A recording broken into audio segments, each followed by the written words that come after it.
ఏమండి ఏమండి నాన్న ఏమండి శశి కనిపించడం లేదండి. శశి రాత్రి నా పక్కనే పడుకుంది నాన్న, కానీ పొద్దుట్లే చూసేసరికి కనిపించడం లేదు. ఈ లెటర్ మాత్రం ఉంది, చూడండి నాన్న.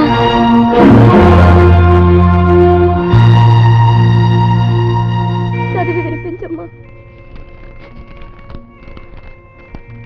అమ్మా నాన్న, ఏ కుటుంబానికి రాకూడని సమస్య మన ఇంట్లో తలెత్తింది. ఆ సమస్య పెనుభూతమై మన నలుగురికి మనశ్శాంతి లేకుండా చేసింది.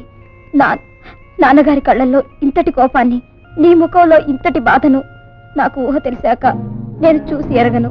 అందుకే ఈ విషయంలో తీవ్రంగా ఆలోచించాను. కొన్ని విషయాలు సేకరించాను. ఫలితంగా నాకు తెలిసింది నేనే ఆ కళ్యాణి కూతురునని, రేఖ మీ సొంత కూతురని నిర్ణయించాను. నీచమైన చరిత్ర గల తల్లి రక్తం పంచుకు పుట్టిన నేను దేవాలయం లాంటి ఈ ఇంటిని అపవిత్రం చేయడం ఇష్టం లేక వెళ్ళిపోతున్నాను. నేను మీకు దొరకను. రేఖ, ఈ దేవాలయంలో ఆప్యాయత పొందే అర్హత, అదృష్టం నీకు మాత్రమే ఉన్నాయమ్మా.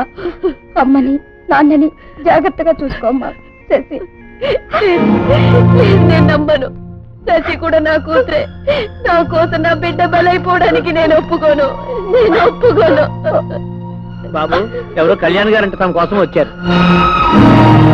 ఎవరు? కళ్యాణి? అవును బాబు గారు, నేనే కళ్యాణిని. ఎందుకు వచ్చావు ఇక్కడికి? నా కథ చెప్పుకుందామని. మా అన్నయ్య డాన్సులు అంటూ ఊళ్ళు పట్టుకుని వెళ్ళిపోయాడు. నా భర్త తాగుడుకు బానిసై పైసా సంపాదించలేని స్థితిలో పడిపోయాడు. ఇల్లు గడవడం కష్టం అయిపోయింది. నాకు వేరే గత్యంతరం లేక నాకు తెలిసిన ఒకే ఒక విద్య, మళ్లీ నలుగుల్లో డాన్స్ చేయడం ప్రారంభించాను. నా డబ్బు సంపాదనతో అతను ఇంకా వ్యసనపరుడై నన్ను వదిలి వెళ్ళిపోయాడు. అతను వెళ్ళిన 10 రోజులకి నాకు నెల తప్పినట్టు తెలిసింది.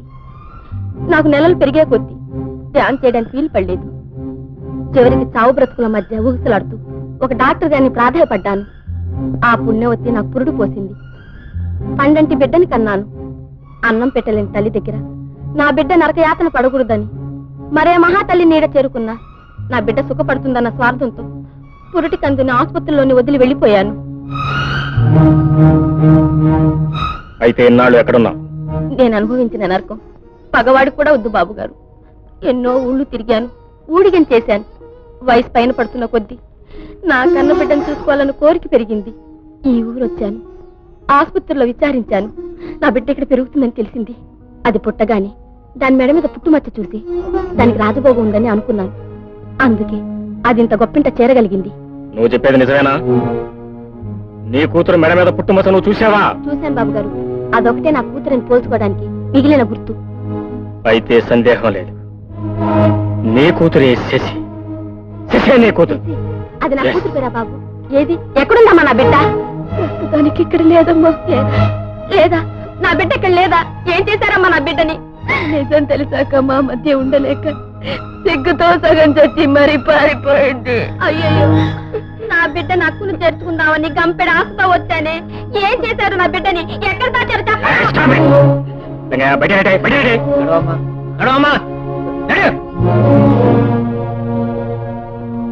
Good morning sir.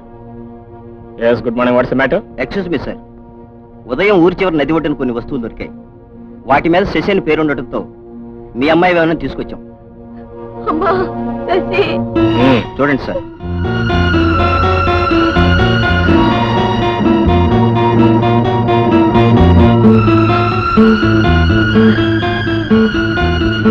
Yes inspector, ఈ నగలు మా శశి. తన ఆత్మహత్యకు ఎవరో బాధ్యులు గారని శశి రాసిన ఉత్తరం నగల ప్రకటన దొరికింది సార్. రాత ఆమెదో కాదో చూడండి.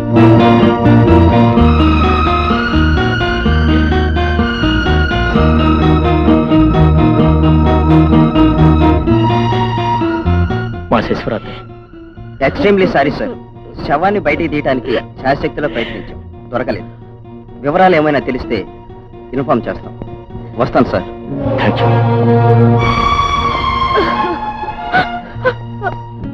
లింగయ్య, మచ్చలేని స్ఫటికం లాంటిది నా వంశం. నిప్పు లాంటి పవిత్రమైంది నా వంశం. అలాంటి వంశానికి ఏకైక వారసురాలు ఎవరో తెలుసా? ఇంకెవరు? నా రేఖాడియర్. నా రేఖాడియర్. రేఖాడియర్.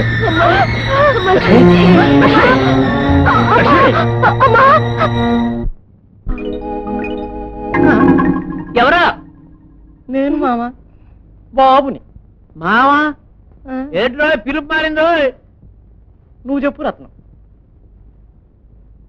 నానా నేను బాబునే పెళ్లి చేసుకుంటా నాన్నా.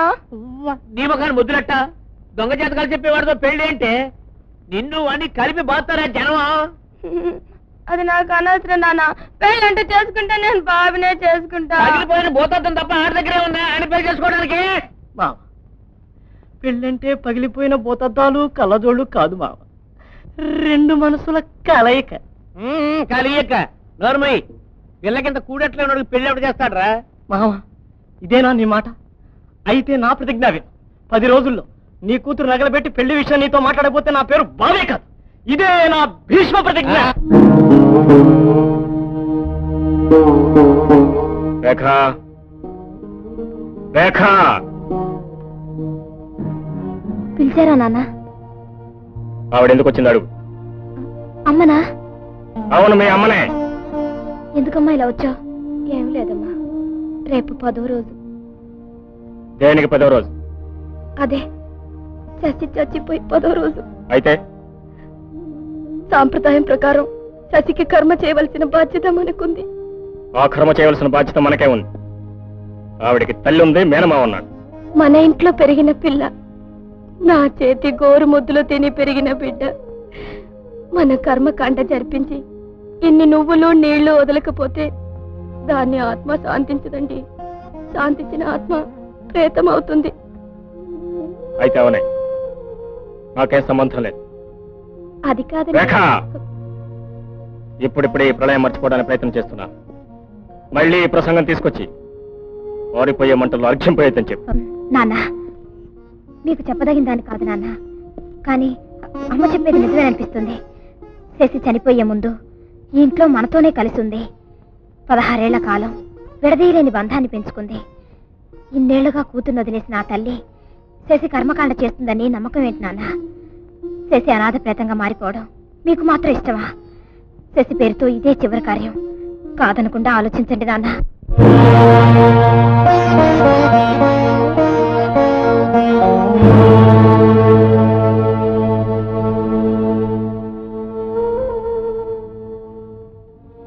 సరే, నీకోసం ఒప్పుకుంటున్నాను. కానీ తన పక్కనే కూర్చుని తతంగా నడుపుతానని మీ అమ్మను అనుకోవద్దని చెప్పు. అలాగే నాన్న.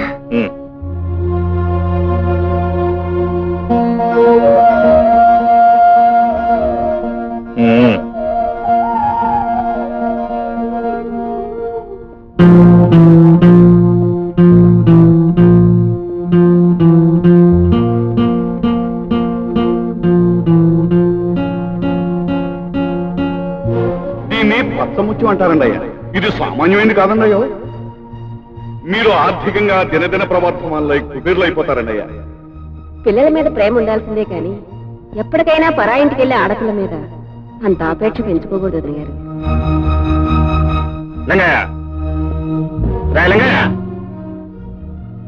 శశి ఫోటో తీసాయి.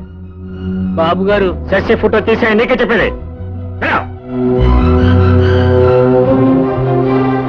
మళ్ళీ ఎప్పుడు ఎక్కడ కనిపించడానికి వెళ్ళలేదు. ఎక్కడే కాదు, ఈ ఇంట్లో ఇంకెప్పుడు ఎక్కడ కనిపించినా సరే మిమ్మల్ని అందరినీ పెట్టెల కాల్చిన కాల్ చేస్తాను. I will shoot you all down like birds. అమ్మా అమ్మా, ఏమిటమ్మా ఈ ఘోరం? శిశమ్మ పటానికి పూలదండల. అవును బాబు, 16 ఏళ్ల పాటు మా జీవితాల్ని ఇంటిని వెన్నెల వెలుగుల్లో నింపిన ఒక జ్యోతి ఆరిపోయింది.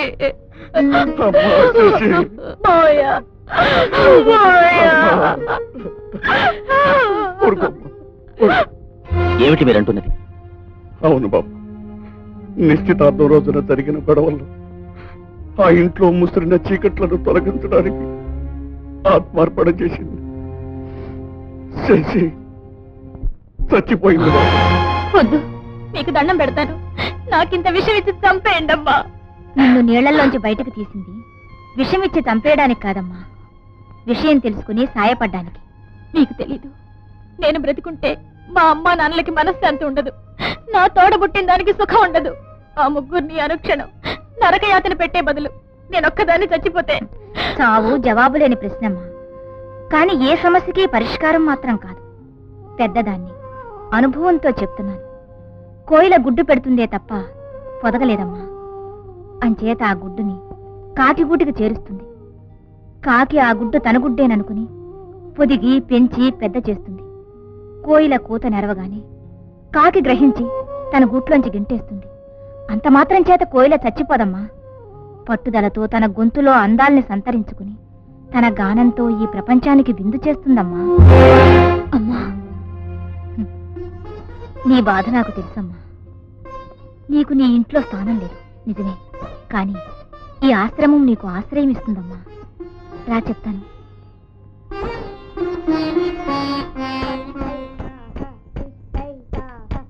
చూడు, ఈ పసిపాపలు నీకు స్వాగతం పలుకుతారమ్మా. లక్ష్మి, లత, విజయ, ఇలా రండమ్మా. వీళ్ల ప్రేమలో నీకు కావలసినంత ప్రశాంతత దొరుకుతుంది. చూడండమ్మా, ఈ అక్క తనకు తెలిసిన విద్యనంతా మీకు నేర్పుతుంది. వెళ్ళండి.